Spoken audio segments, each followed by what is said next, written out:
अस्सलामुअलैकुम, मैं हूं गुलाम हुसैन और ये मेरा यूट्यूब चैनल है मैथमेटिक्स एम यू एल के नाम से। तो हर बंदा चैनल सब्सक्राइब कर ले और साथ में लगे बेल आइकन के बटन को प्रेस कर ले ताकि मेरी हर नई आने वाली वीडियो आपके पास सबसे पहले पहुंच सके।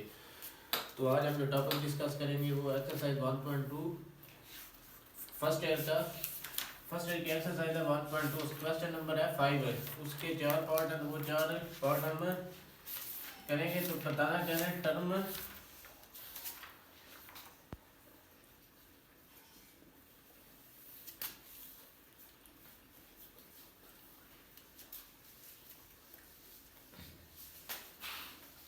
Right in term of iota. तो हमने आयोटा की वैल्यू बतानी है। तो इसके 4 पार्ट हैं, तो 4 के 4 हम सॉल्व करेंगे। तो पहला है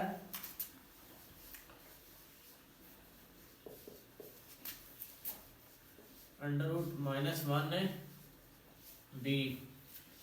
तो अब हमने जो कम्प्लेक्स नंबर्स की डेफिनेशन पढ़ी थी उधर आयोटा की वैल्यू जो फाइंड की थी, आयोटा इज इक्वल टू किसके इक्वल होता है, आयोटा माइनस अंडर रूट 1 के। तो यहाँ पर अंडर रूट -1 पड़ा है, तो अंडर रूट -1 किसके इक्वल होता है, आयोटा के। तो अब अंडर रूट -1 की जगह क्या आ जाएगा, आयोटा बी। तो ये वैल्यू आ गई, क्वेश्चन का जो आंसर है वो आ गया आयोटा बी। हमने आयोटा की वैल्यू फाइंड करनी थी टर्म। तो हमारे पास क्या था, अंडर रूट -1 बी। तो अंडर रूट -1 किसकी होता है, आयोटा किसकी इक्वल होता है, अंडर रूट -1 के। तो अब अंडर रूट -1 की जगह पे हमने आयोटा बी लगा दिया। अब इसका क्वेश्चन नंबर 2 है,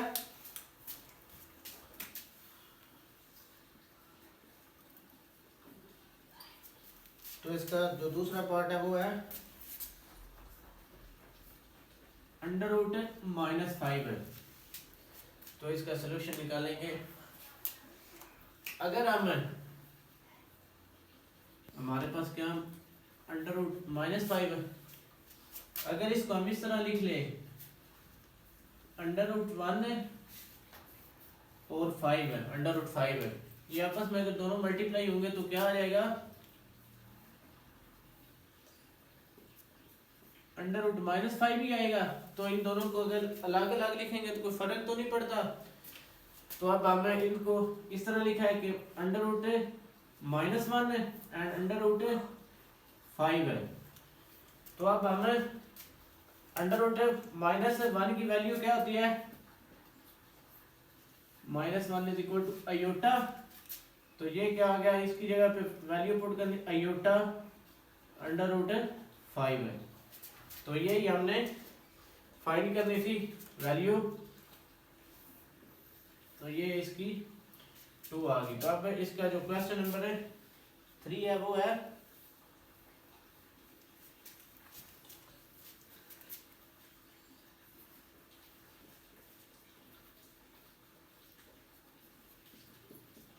इसका जो तीसरा पार्ट है वो है अंडर रूट -16 ओवर 25 है।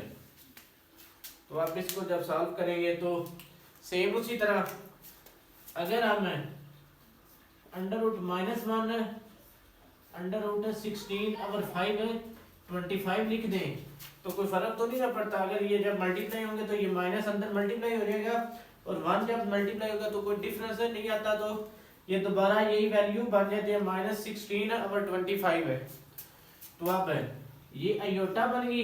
अब अगर इसको इस तरह लिख लें, 4 का स्क्वायर ओवर 5 का स्क्वायर है, ये स्क्वायर और अंडर रूट आपस में कट गए तो ये वैल्यू आ गई आयोटा 4 ओवर 5 है। तो अब ये आयोटा की क्या वैल्यू आ गई, 4 ओवर 5 है। तो अब हम इसका लास्ट पार्ट है डिस्कस करेंगे।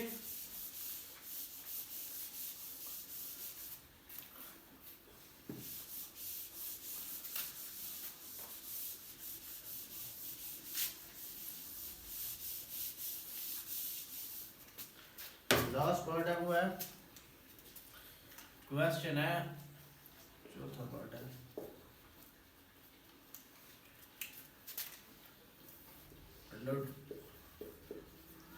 ये अंडर रूट है 1/-4 है, तो इसका सोल्यूशन क्या होगा?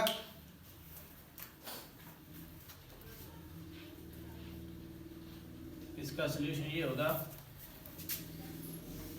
1/-4 है।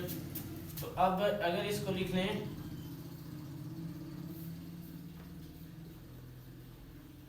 -1 और यहाँ पे आ जाएगा 1/4 है, तो कोई डिफरेंस है नहीं पड़ेगा। अब इधर से माइनस बाहर निकाल दिया, -1 अगर ये अंदर मल्टीप्लाई होगा तो फिर 1/-4 ही आ जाएगा। तो अब ये क्या होगा? अंडर रूट 1/आयोटा, क्योंकि -1 ये आयोटा के इक्वल होता है, ठीक है। तो अब ये 1/आयोटा आ गया और ये 1/4 आ गया। जब इसको हम लिखेंगे 1/2 का स्क्वायर, 1 का स्क्वायर, ये आपस में काट गए तो ये क्या आ गया? 1/आयोटा मल्टीप्लाई 1/2। तो अब हम ये आयोटा ऊपर ले जाने के लिए अब इसका कौन ले लेंगे? अगर हम 1/आयोटा मल्टीप्लाई आयोटा लिख लें तो कोई डिफरेंस तो नहीं पड़ेगा, क्योंकि आयोटा से काट जाएगा तो दोबारा 1/आयोटा ही आ जाएगा। अब ये जब आपस में मल्टीप्लाई होंगे तो ये आ जाएगा आयोटा स्क्वायर मल्टीप्लाई 1/2, ठीक है। अब ये आ गया आयोटा स्क्वायर किसके इक्वल होता है? Iota square is equal to -1 के, ठीक है। आयोटा स्क्वायर होता है -1 के, तो ये आ गया आयोटा स्क्वायर हमारे -1 मल्टीप्लाई 1/2, तो ये क्या हो गया? -आयोटा/2, तो ये इसका आंसर था, ठीक है। सबसे पहले हमने इसकी वैल्यू में से अंडर रूट -1 कॉमन निकाल लिया नीचे, तो जब जो ये अंदर मल्टीप्लाई होगा तो सेम यही वैल्यू बनेगी। उसके बाद ये वैल्यू होती है अंडर रूट -1 आयोटा की, आयोटा पुट कर दिया तो ये आ गया 1/आयोटा मल्टीप्लाई 1/2। तो अब फिर हमने एक आयोटा ऊपर और एक मल्टीप्लाई किया तो एक आयोटा डिवाइड कर दिया। तो अब इनको जब आपस में मल्टीप्लाई किया तो iota multiply by 1 is equal to iota, और iota multiply by iota is equal to iota square है। मल्टीप्लाई बाई 1/2 और आयोटा स्क्वायर किसके इक्वल होता है? -1 के। तो यहाँ पर हमने -1 पुट कर दिया तो ये आ गया -आयोटा/2। तो ये थे क्वेश्चन नंबर 5 के 4 पार्ट है। अब हम क्वेश्चन नंबर 8 डिस्कस करेंगे।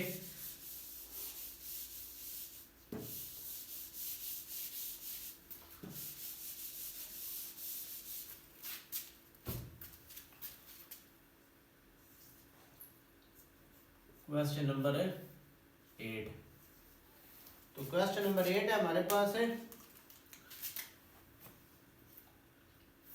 2 6 3 7। अब क्वेश्चन नंबर 8 है हमारे पास है 2 6 एंड 3 7 है। तो इनको आपस में मल्टीप्लाई करना है। तो जब हम इसको मल्टीप्लाई करेंगे तो क्या होगा?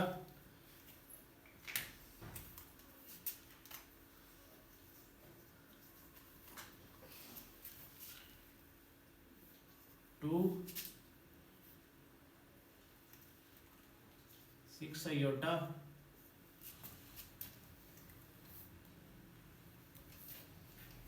2 + 6 आयोटा एंड 3 + 7 आयोटा। ये ऑपरेशन है ऑफ कॉम्प्लेक्स नंबर लगाया 2 + 6 आयोटा, यानी कि ए रियल पार्ट और ये बी इमेजिनरी पार्ट है, सी रियल पार्ट है और डी इमेजिनरी पार्ट है। तो अब हम इनको मल्टीप्लाई करेंगे तो 2 × 3 = 6 आ गया, प्लस पहले ये इससे मल्टीप्लाई होगा, ये फिर दूसरे से होगा तो ये प्लस 14 आयोटा। अब ये इससे मल्टीप्लाई होगा तो प्लस 18 आयोटा, अब ये दोनों आपस में मल्टीप्लाई होंगे तो 7 multiply by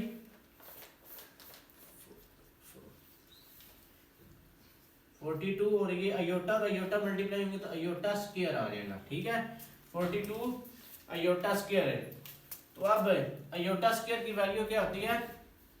aorta square is equal to -1 है तो वो पुट कर देंगे। यहाँ पे आ गया 6 plus 14 iota plus 18 iota minus 42, यानी कि जब 42 प्लस 42 -1 है। ठीक है, अब ये आ जाएगा 6 प्लस 4, ये क्या अयोटा आ गया 18 प्लस 14 32 अयोटा माइनस है 42, तो अब ये आ गया 32 अयोटा और माइनस है 36 है। तो ये अब हमारे पास इसका आंसर आ गया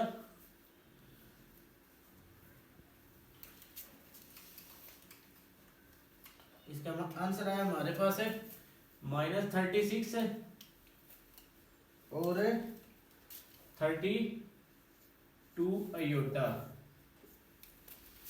ठीक है, तो यही हमने आंसर है फाइंड करना था। तो जब इसको दोबारा इसी ऑपरेशन में लिखेंगे तो यही सर आएगा -36 है और -32 आएगा। ठीक है, तो यही आंसर हमने फाइंड करना था। तो यही क्वेश्चन सॉल्व किया। तो मैं उम्मीद करता हूँ कि सारा का सारा जो टॉपिक इसके रिलेटेड क्वेश्चन थे वो आपको अच्छे तरीके से समझ आ गए होंगे। Thank you.